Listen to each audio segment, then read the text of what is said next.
In some ways, it was just like any other marathon. 26.2 miles is a long way, and he had to contend with the usual challenges of dehydration, cramping, and fatigue. But in other ways, it was entirely different than anything he'd ever done before. It was 72 degrees, but hypothermia was a real possibility. He felt simultaneously weightless and heavier than he had in all of his life. And although he readjusted his stride nearly constantly, his gait and mechanics never felt comfortable or effortless. There was no tape to break. He was running on a treadmill after all, but his final time of 3 hours, 44 minutes, and 52 seconds was something no one on earth had done before. Today is Thursday, September 11th, 2025, and on this day in 2012, American physiotherapist Dr. Mike Studer set a new world record for the underwater marathon at his clinic in South Salem, Oregon. In this episode, we'll hear from Studer himself about how he prepared for this challenge, why he did it, and what surprising components made the feat harder than you'd imagine. I'm your host, Running Up That Hillary, and you are listening to Today in Running History.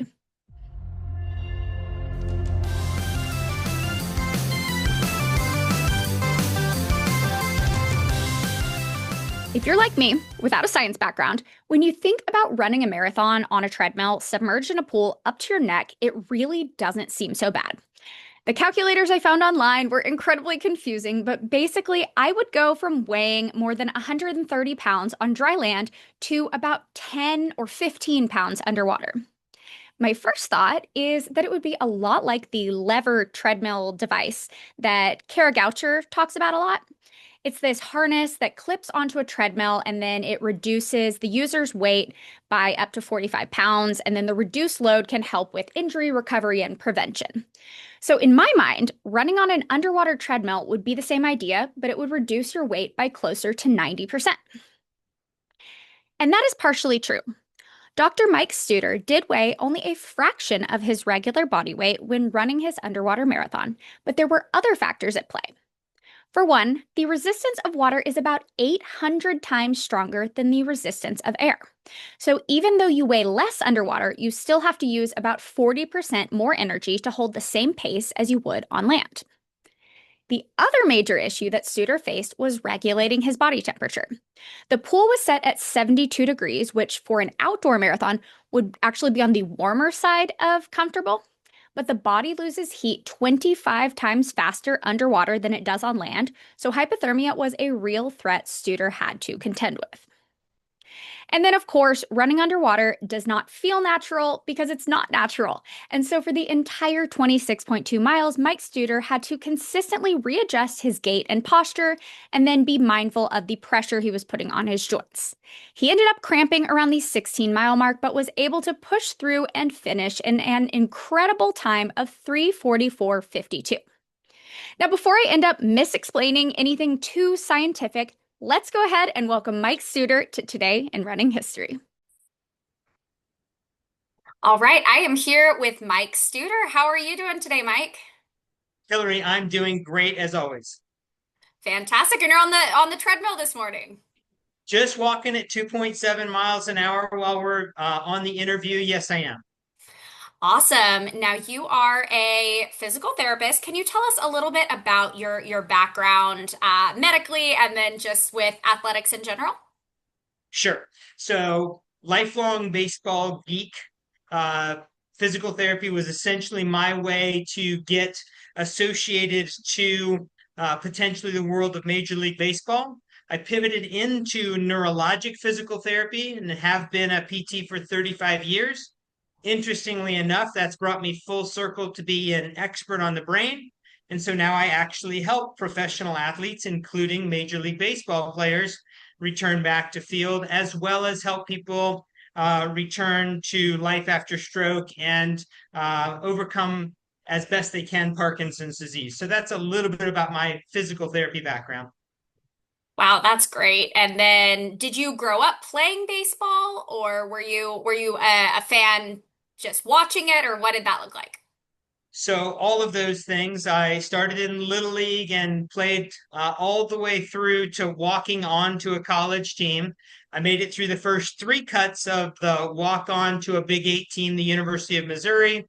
So have been a lifelong baseball fan. And after my baseball career stopped, that probably brings me to the second part of your previous question, looking for some other, competitive outlet and athletic endeavor. And I accidentally got into triathlon, which got me into long distance running. Wow, and when was that? In 1994, a neighbor just a few houses down told me he was going to do a triathlon. I had seen the, you know, Kona triathlon, which at that point, growing up as a kid, we only really knew of the large Ironman that was out in Hawaii.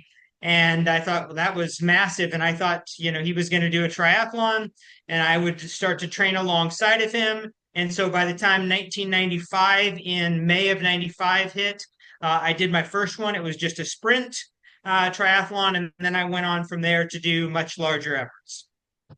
Wow, that's great. And then where did the idea or the underwater marathon, like where did that even come from in the first place? Okay, so that, as you know, was held on September 11th, like we're talking about it here on this date. And in fact, it was intended to be a fundraising event that was going to be nationwide, that was organized by the company that makes the underwater treadmills that I was running on. That's HydroWorks out of Pennsylvania. So we owned one of their underwater treadmills in my physical therapy clinic to help people return back to sport and life in a buoyancy supported environment, because your body weight weighs less when water is supporting you. So this fundraising event was across the nation among different HydroWorks pools owners. Well, I made the mistake of not understanding that we were the only site that had one runner. We got into this, and by the time we're 6 miles in on the morning, and remember, we're in Pacific Coast in Oregon at the time, so we're starting at like 5 o'clock in the morning. We've got big pomp and circumstance, as many people as we can have present on our site that early in the morning. East Coast, it's 8 o'clock, etc. And by the time we hit 6 miles, I'm looking at all of these other images of the other sites, and they're changing out runners, and we're not prepared to change out runners. So I'm going the whole way, and I just thought that everybody at every site was doing a marathon. It was supposed to be an underwater marathon. I didn't know it was a team event at other locations, but it was a good fundraiser. I had a good time, and we did a thing, as they say. So let's talk about the mechanics of this Yes. because obviously we see a lot of injured runners will do aqua jogging and things like that. But it's not necessarily an easier thing. So what does the mechanics of running underwater look like? Good. All right. So first, let's talk about aqua jogging. In aqua jogging, you would have a flotation device that would support you and provide some ballast. You would not be touching the floor. Okay. So that helps with heart rate, deals with an individual that is intolerant of impact because of perhaps a bone stress injury, a stress fracture, or some other surgical issue. So that would be aqua jogging. In an underwater treadmill, the floor of the pool is a treadmill. And so now you're consistently in contact with that floor and you are propelling yourself forward. It is, in fact, easier physiologically on the body only because you weigh much less. I'm submerged at about my sternum, or chest, if you will, which means all of that weight that I have underwater weighs about 4 pounds for every 10 pounds. So I'm something in the neighborhood, because I'm very submerged, I weigh something in the neighborhood of about 40 to 45% of my actual weight when I'm running underwater. Now, it is true that you're running against this volume, we call it fluidodynamics. You have to move against the water, which is harder than moving against air. But the trade-off makes an underwater treadmill much easier than a land because there's no shock absorption. I have the buoyancy, and I'm also being supported in a very cool temperature, so I'm not overheating. We let our pool get down to about 68 degrees when I start an underwater marathon. And to have your body completely surrounded by 68 degrees full time as you're starting to heat up is a great way to dissipate heat. That sounds amazing. It sounds kind of like running a marathon like on the moon. That's what I'm picturing is There, like, there with is the some gravity portion. relationship, right? Yeah, giant steps are what you take when walking on the moon, as according to the Police song in about, let's say 1983, 84 or so. So you don't get to quite take that large of a step because you do have body weight, as it a little bit different than the moon, which I think is maybe 1/7 or so of your body weight, but don't quote me on that. I guess I'm being quoted because I'm just putting this on recording right now. So my fault. Yeah. Wow, that's so interesting. And the actual mechanics of the treadmill, it's self-propelled. It's not one of the ones that you It set is to a thing. motorized. It It is is. Okay. motorized. How does And that that's work the with like only way. electric? Yeah, that's a good point. It's completely secure. There's no way of electrocuting yourself. The floor is completely secure. The motor of the treadmill is actually not right there. You are basically running on a treadmill belt that's being operated by another pulley that is under the pit of this fiberglass frame. Okay. So the fiberglass frame has a treadmill. It has a belt, which is being driven by a belt, which is being driven by a motor. And so the motor and the water never come within 3 or 4 feet of contact with one another. Completely safe to do. Yeah. Okay. And that's the only way I can know what speed I'm running at so that I can say, okay, this took me 3 hours, 44 minutes, as we did in the first one. And if I remember correctly, the final one that I broke was a 3 hour 28. Okay, that makes sense. Yeah, that was what I was wondering, how do you know exactly? Because I just assumed it was one of the self-propelled ones because I Yeah, couldn't comprehend the yeah, electronics under the water and all that stuff, but that makes yeah, that makes a lot of sense. Now, when yeah. you ran that first one in Yes. in 2012, did you have any idea what the record was for this? Was that on your mind at all? No, I had no idea whatsoever. And when we all, myself and HydroWorks included, realized that I ran the entirety, we searched and scavenged to see if anyone had ever done this. Obviously, they being one of the primary makers would know this. No one ever had done it and recorded. And so Guinness Book of World Records was out of the question because we had not put them on site to have them proctor it in advance. But this may be how you found out about it. In fact, Ripley's Believe It or Not put it in their book in 2013, and it's been kind of internet lore a little bit since then that people will talk about it here and there, and you're bringing it back up, so it'll probably get some more steam, but we had no idea whatsoever. Now, for anyone that's out there that would like to break the record, please feel free to do so. But I left myself just a little bit of room to potentially break it again. The treadmill speed maxes out at 7.5 miles an hour. Oh, wow. So, in order that we can be absolutely accurate with with suggesting the time that it took and knowing that we covered the miles, the first one I just ran at 7.0 miles an hour the whole time. That's an 8.5 minute mile, and it easily equates to a 3:44.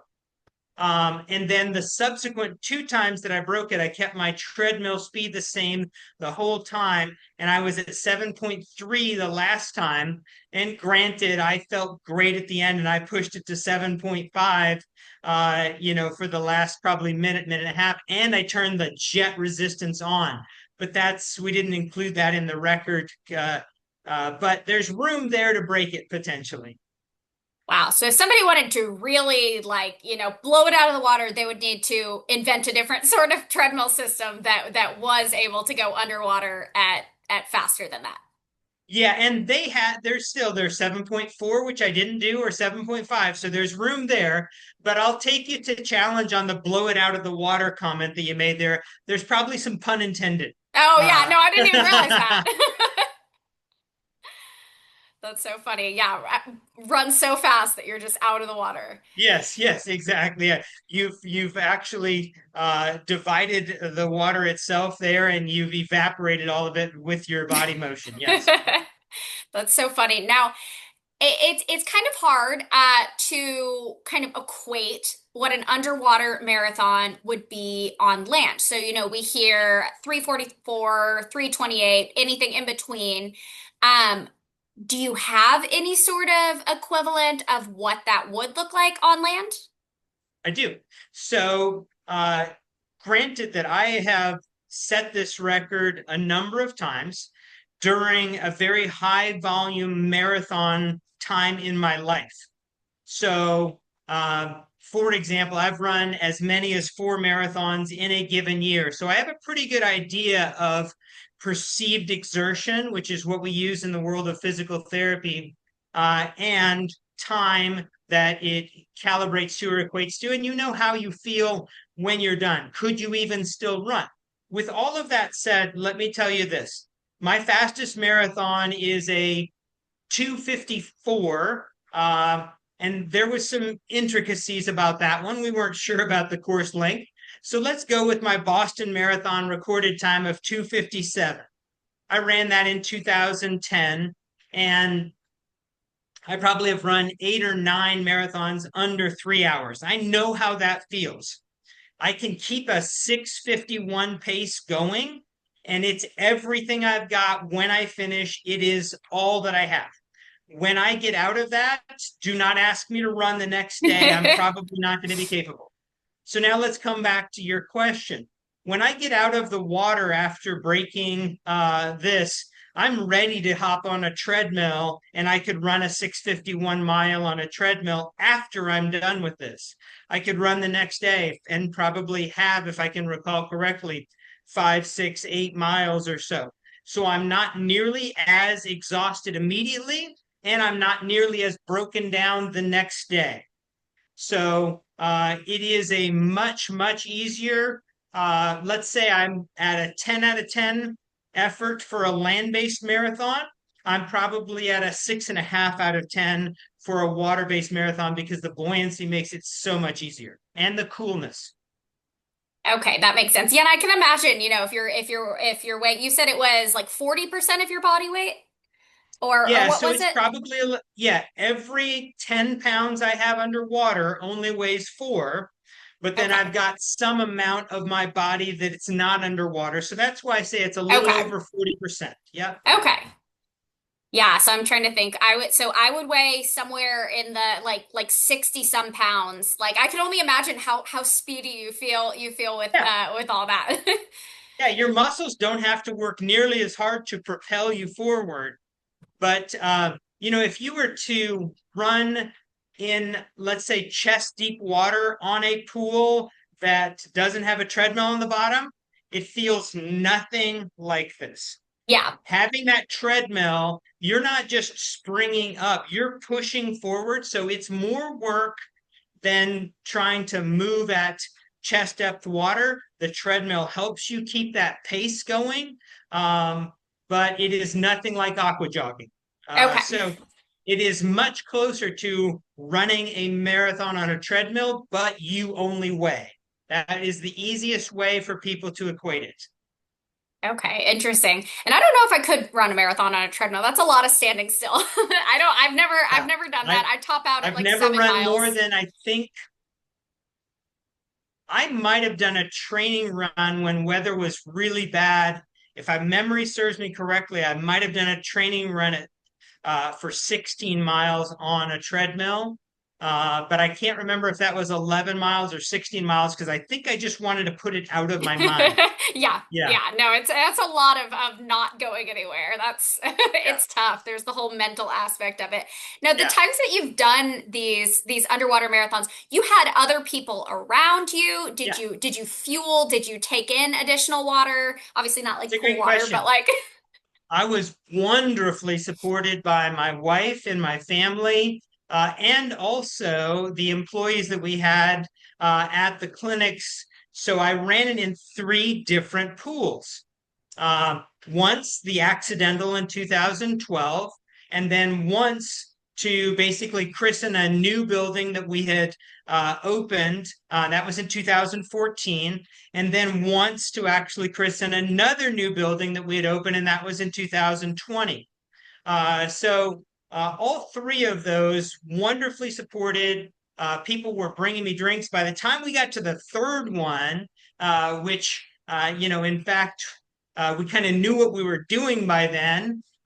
We did it during a time of day that we could choose. People were coming in different cycles. Hey, we'll come in and we'll support Mike during this. I'll bring you this. What music do you want, etc. So we got a little bit organized. So it's music, it's uh, smoothies, it's seeing people. I can actually talk with people while I'm doing this. My son came in and took some photos, etc. He's a professional photographer, videographer. So we really had a production going by the time we did it the third time.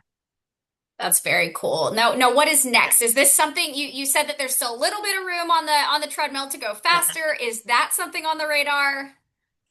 It's interesting. Okay.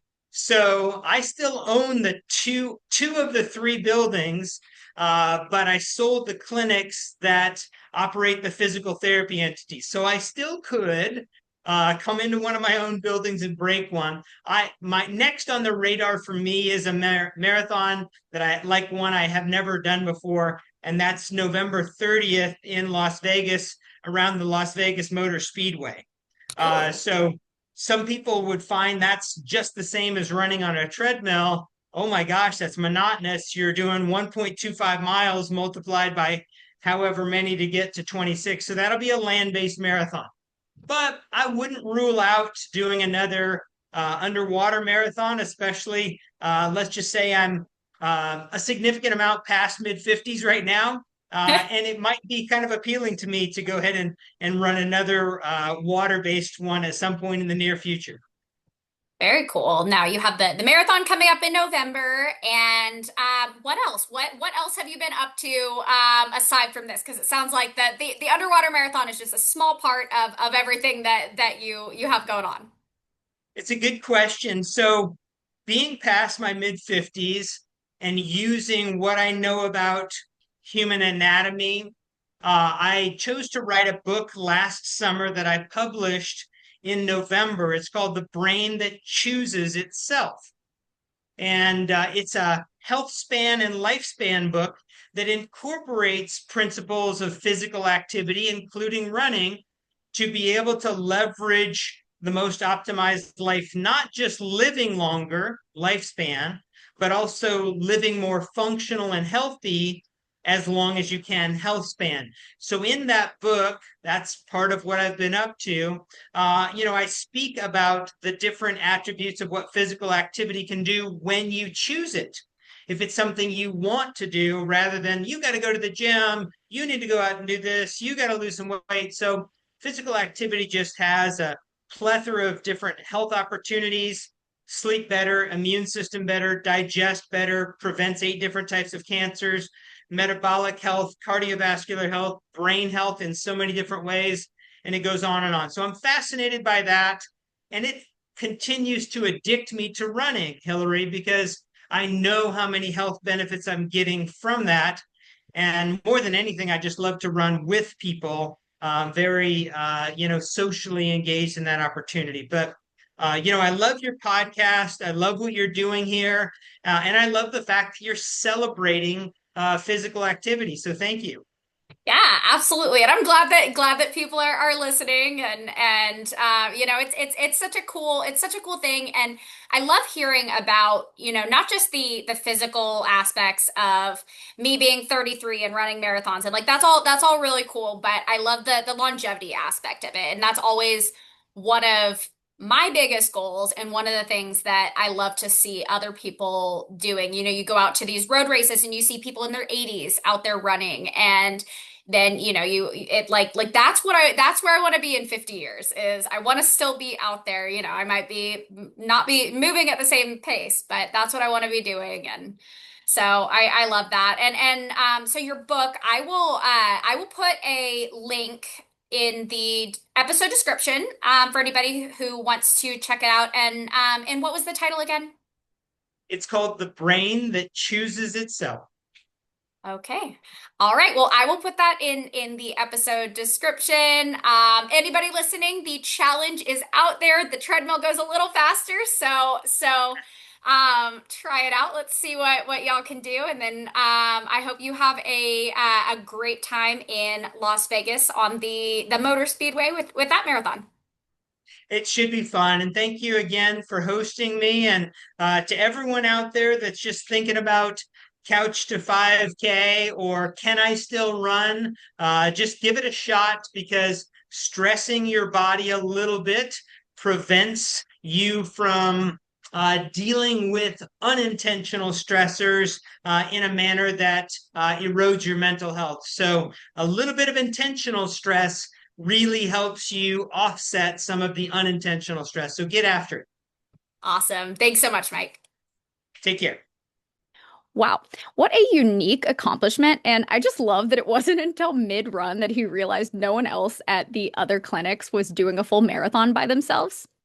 But that is all for today's show. Thank you so much for listening, and thank you to Dr. Mike Studer for coming on the pod. I will include a link to his book, The Brain That Chooses Itself, in the episode description. Make sure that you are following the show, you have alerts turned on, you like this episode and all the others, you comment about how much you love it, you've rated me 5 stars across all platforms, all of the above. And then join me tomorrow for a much darker episode than usual as I cover a murder case that rocked the worlds of running and para athletics. I'm your host, Running Up That Hillary, and this has been Today in Running History. His gait and mechanics never... Mechanics. 800 times stronger than the... Oh my God. Science. Why?